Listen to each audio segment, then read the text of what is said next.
Hello guys, how are you? Hope you all are doing well. Today I'm back with one of the most interesting video. In this video tutorial guys, I'm going to show you how to delete all pending updates on your Windows 11. So for this guys, you can follow this easy and simple method. Just you need to open the file explorer on your Windows 11. After opening, you need to open the C drive on your PC. Okay, and in the C drive you want to find out Windows folder and open it, and in the Windows folder you need to find out software distribution. Like this, here is the folder, just double click and open it, and here in this folder you need to find out download.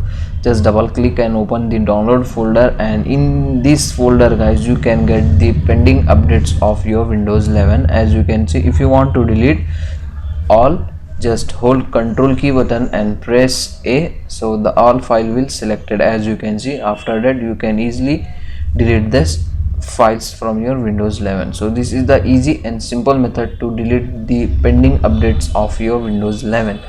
So that's it for today guys, the short and very simple video. Hope you enjoy this. If you enjoy, please guys don't go back without like, share and subscribe to our channel. Thank you very much.